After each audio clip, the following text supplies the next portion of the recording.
주안교회 성도님들 안녕하세요. 신예진 전도사입니다. 7월 16일 셀라이프는 가장 위험한 일이라는 제목으로 본문은 신명기 29장 10절에서 21절까지 말씀입니다. 오늘 본문을 언약과 죄의 결과로 살펴보도록 하겠습니다. 먼저 언약입니다. 신명기 29장은 모압 평지에서 이루어지는 언약입니다. 언약의 대상은 누구인가요? 10절과 11절. 오늘 너희 곧 너희의 수령과 너희의 지파와 너희의 장로들과 너희의 지도자와 이스라엘 모든 남자와 너희의 유아들과 너희의 아내와 및 내 진중에 있는 객과 너를 위하여 나무를 패는 자로부터 물깃는 자까지 다 너희의 하나님 여호와 앞에 서 있는 것은 언약 대상자의 범위가 참 넓습니다. 인구계수에 포함되는 남자들 뿐만 아니라 유아, 여자, 객, 나무를 패는 자, 물깃는 자들까지 나와 있습니다. 하나님은 모두와 언약을 맺으십니다. 심지어 15절, 오늘 함께 자리에 없는 이들까지도 포함입니다. 신명기의 오늘이라는 시간에 얽매이지 않는 초월적인 언약인 것입니다. 하나님의 언약, 즉 자기 백성 삼고 그들의 하나님이 되어주시려는 그 구원 계획은 천년이 하루 같다 말씀하시는 하나님의 시간에 따라 이루어집니다. 또 그 계획에는 모든 사람들이 포함됩니다. 선민 이스라엘뿐만 아니라 이방인들에게까지 구원을 주시는 하나님이시기 때문입니다. 그러나 누구든지 하나님을 믿을 수 있지만 아무나 하나님을 믿지는 않습니다. 빛이 이 땅에 왔을 때 어떤 이들은 빛을 보고 나아오고 어떤 이들은 어둠 가운데서 빛을 외면했습니다. 저희가 그 빛을 보고 은혜의 언약 아래로 들어온 것은 큰 축복입니다. 은혜의 언약의 대상자로서 이스라엘은 또 저희는 하나님만 섬기라는 그 명령에 마땅히 순종해야 합니다.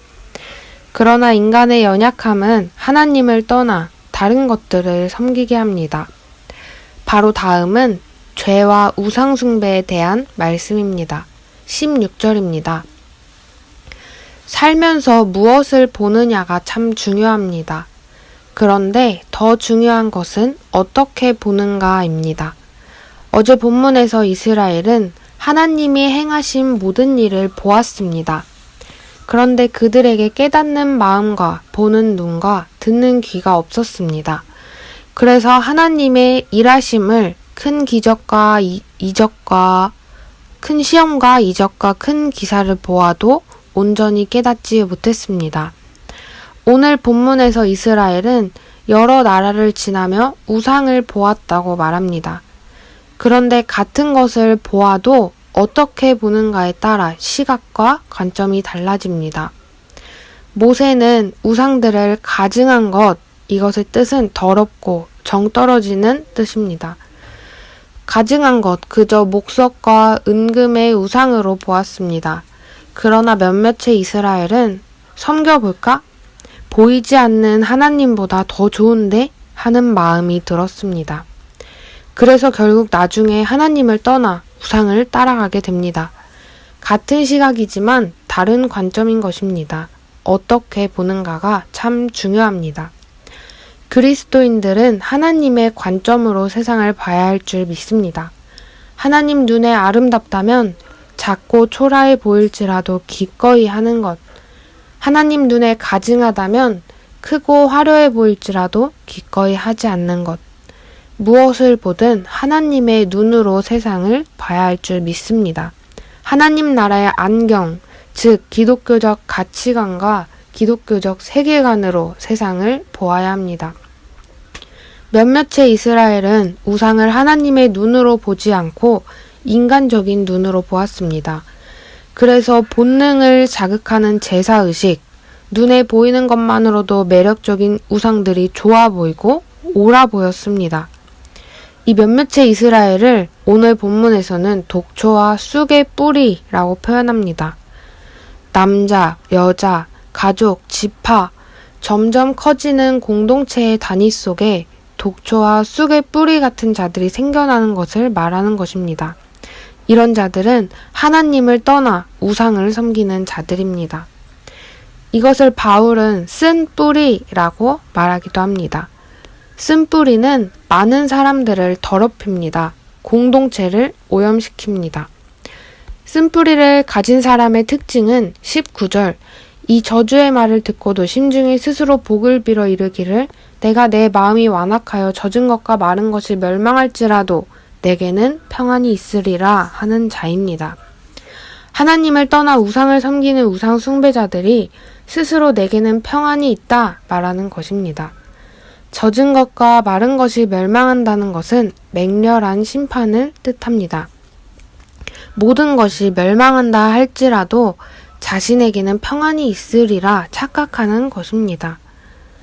그러나 저주의 말을 들었으면 나는 괜찮아, 나에게는 평안이 있어 라는 안위보다 스스로를 돌아보며 하나님 앞에서 신앙을 점검해야 합니다. 공의로운 재판장이신 하나님은 누구라도 말씀을 지키지 않으면 심판하십니다. 사하지 않을 뿐 아니라 분노와 질투에 불을 부으시며 모든 저주를 더하십니다. 그 이름을 천하에서 지워버리십니다. 죄의 결과는 언제나 사망입니다. 언제나 영원한 멸망입니다. 죄의 특징은 마비시키는 것입니다. 양심을 마비시키고 믿음을 마비시킵니다. 그래서 하나님을 온전히 믿을 수 없게 만듭니다. 또 다른 특징은 착각한다는 것입니다. 하나님을 완전히 의지하지는 않지만 내게는 평안이 있으리라고 착각하게 만든다는 것입니다. 독초와 쑥의 뿌리를 뽑아내는 하루가 되기를 원합니다. 공동체뿐 아니라 내 마음속에 심겨진 쓴 뿌리들을 뽑아내는 시간이 되기를 기도합니다. 이 언약은 언약 대상자인 이스라엘의 불성실한 이행으로 파기되는 듯 합니다.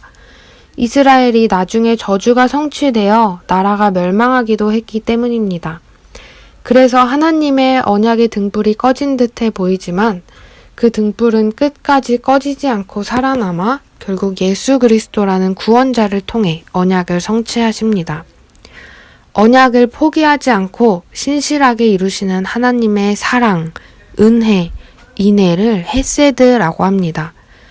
자기 백성 삼으시고 친히 나의 하나님이 되어주시는 헤세드 하나님께 충성스러운 백성이 되어 하나님 한 분만을 섬기는 저희가 되기를 기도합니다. 감사합니다.